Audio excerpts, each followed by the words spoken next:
بسم اللہ الرحمن الرحیم۔ پروگرام اسلام معاشرہ ود ملکن سنگھ لے کر آپ کی خدمت میں حاضر ہوں۔ میں اپنے تمام ویورز کا شکر گزار ہوں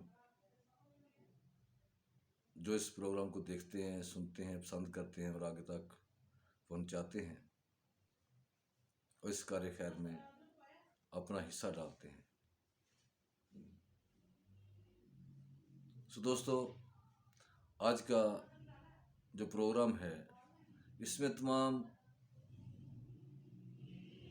وہ چیزیں شامل ہیں جو ہمیں اختیار کرنی چاہیے اور وہ چیزیں شامل ہیں جنہیں ہمیں ترک کرنا چاہیے۔ ہم نمود و نمائش کی اس پرواز پہ جا رہے ہیں جس کی کوئی حد نہیں، اور اس پرواز سے جب گریں گے تو ایسے گڑھے میں جائیں گے جہاں سے ہم کبھی واپس نہیں آ سکتے۔ میری درخواست ہے کہ اپنے اس گھڑے کے لیے جو ہمارا مقام ہے اس کی فکر کر لیں، اس کے لیے کچھ جمع کر لیں تاکہ ہمارے لیے وہ گڑھا جنت نما بن جائے۔ حضرت عمر بن عبدالعزیز 3 بر اعظموں کا خلیفہ بادشاہ، ایک مرتبہ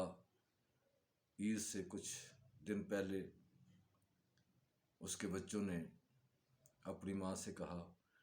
کہ پاپا سے بات کریں کہ ہمیں عید پر نئے کپڑے سلائی کر کے دیں تاکہ ہم بھی عید پر نئے کپڑے پہن سکیں۔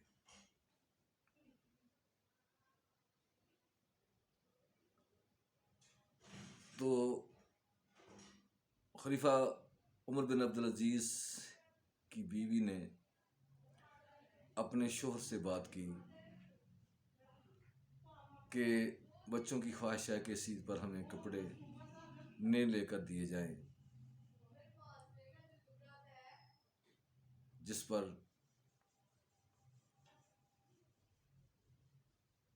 عمر بن عبدالعزیز خاموش ہو گئے اور کہنے لگے کہ میرے لیے تو یہ ممکن نہیں۔ تو تھوڑی دیر وقف کرنے کے بعد ان کی بیوی نے کہا کہ آپ ایسا کریں کہ شاہی خزانے سے 1 مہینے کی تنخواہ ایڈوانس میں لے لیں اور اس سے ہم اپنے بچوں کو نئے کپڑے سلائی کر کے دے دیتے ہیں، اور اس اگلے مہینے کی جو گھر کی ذمہ داری ہے وہ میں محنت مشقت کر کے پوری کر لوں گی۔ میں محنت کروں گی، مشقت کروں گی اور گھر کا گزراقات جو ہے وہ پورا کر لوں گی۔ لہذا وہ تجویز عمر بن عبدالعزیز کو پسند آئی۔ آپ اپنے بادشاہی خزانے کے جو انچارج تھے، جن کے پاس تقسیم کرنے کا انہوں نے خود ہی ذمہ دیا ہوا تھا، ان سے کہا کہ مجھے 1 مہینے کی ایڈوانس تنخواہ دے دیں تاکہ میں اگلے مہینے تنخواہ نہیں لوں گا، مجھے گھر میں ضرورت ہے۔ تو تھوڑی دیر کے بعد وہ آدمی آیا، اس نے ہاتھ میں کاغذ اور پینسل پکڑی ہوئی تھی۔ تو خلیفہ عمر بن عبدالعزیز سے عرض کرنے لگا کہ حضور، میں آپ کا ملازم ہوں، لیکن اس پر آپ سائن کر دیں کہ آپ 1 ماہ تک زندہ رہیں گے۔ تو آپ نے بغیر غصہ کیے ہوئے وہ قرض نہ لیا اور واپس آ گئے۔ گھر آ کر اپنی بیگم کو بتایا۔ تو چونکہ سب سے پہلے بچوں سے مخاطب ہوئے اور کہنے لگے کہ بچوں، آپ کا باپ آپ کو نئے کپڑے نہیں سلائی کرا کے دے سکتا، کیونکہ مجھے جہنم کی آگ سے بہت ڈر لگتا ہے۔ تو بچوں نے جواب دیا، ظاہر ہے وہ بچے عمر بن عبدالعزیز کے تھے، انہوں نے کہا کہ ابا جان، ہمیں کپڑے نہیں چاہیے، ہمیں فخر ہے کہ ہمارے باپ نے قومی خزانے سے چوری کر کے یا کرپشن کر کے ہمیں کپڑے سلائی کرا کے نہیں دیے، اس لیے آپ پریشان نہ ہوں۔ ہمارے لیے قابل فخر بات ہے کہ ہمارا والد اللہ تعالیٰ کے بتائے ہوئے احکامات پر چلتے ہوئے ہمیں کپڑے سلائی نہیں کرا کے دے سکتا۔ جب وہ اپنی بیٹیوں کے پاس پہنچے تو بیٹیوں نے کیا، اپنے منہ کپڑوں سے ڈھانپے ہوئے تھے، تو عمر بن عبدالعزیز دیکھ کر بہت پریشان ہوئے کہ انہوں نے میری طرف دیکھ کے اپنے منہ کے اوپر